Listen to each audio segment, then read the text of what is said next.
Well, you can't beat a Bermuda grass lawn for its aggressiveness, especially for our hot summertime temperatures here in Oklahoma. But sometimes that aggressiveness can actually be a detriment when it's adjoining a flower bed. And this is one of our perennial grass beds, Hamlin pennisetum, and eventually it will send up really nice flower plumes, which are actually nothing more than seed heads, and it looks like a flower plume, a spike, really nice, showy bed. But of course now the Bermuda grass is starting to encroach into the woody chips and root right in among the pennisetum, so it's almost hard to distinguish between the two.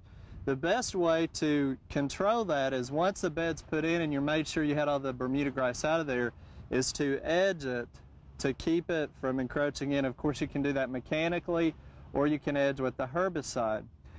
And really the most common herbicide to use is glyphosate, which now is sold in many brand names or trade names. Probably the most common one is Roundup. And for a small job like this, you can actually use one of the new smaller quantities to mix up with Roundup, which is actually nothing more than a little glyphosate quick stick. It's a tablet that you tear open and drop into a 24-ounce spray bottle, and then you can spray it. But obviously on a day like today, as windy as it is, if you get Roundup on the pennisetum, you can kill it as well. So Roundup is a non-selective herbicide. It kills anything that you put it on. Now some things that may take more than one application. So let me give you a little tip on how I would treat this to be able to kill out the Bermuda grass that's growing up in the pennisetum without harming the pennisetum.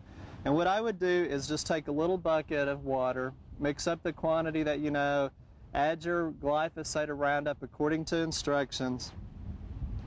Then, we've talked about this before, it actually equals about 1/10 of a pound per gallon of water, but you're going to use ammonium sulfate.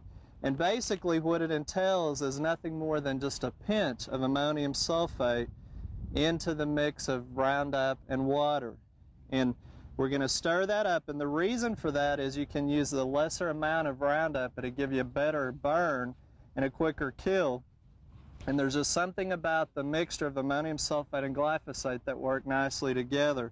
So I'm not going to use a sprayer, notice, but you want to make sure you use gloves that are truly sealed for where you won't get any water through any holes or anything. And then we'll mix up that Roundup, glyphosate with water and the ammonium sulfate.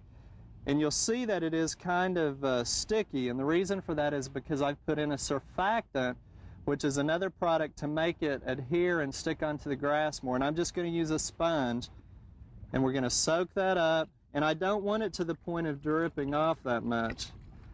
So all I'm going to do is pull back the pennisetum, and I'm just going to wipe the Roundup mixture on the Bermuda grass. Again, you don't want any dripping, because if you get it on the pennisetum, it can kill it. So we don't want it to be so saturated that you're going to cause problems later on. But you're just rubbing it on the grass. And the way that this mixture works is the grass will absorb the herbicide. It moves it throughout the system of the plant, so it will go down into the root system. So if there's any growing in the pennisetum and we don't even treat it, it can kill out the entire plant because we're able to get it on this side. It doesn't sterilize the soil. It's not going to move in and move through the soil, contaminate and kill the pennisetum. The only way it will harm it is if we spray it or drip it on the foliage. So just a little tip that might help you out. And even if you've got like junipers and things with the Bermuda grass growing out of the top of it, you can grab it and still wipe it on there. And you can also use different kinds of shills and protecting materials to keep it from dripping on there. But this might save some extra problems in your landscape, especially if the Bermuda grass is about to take over.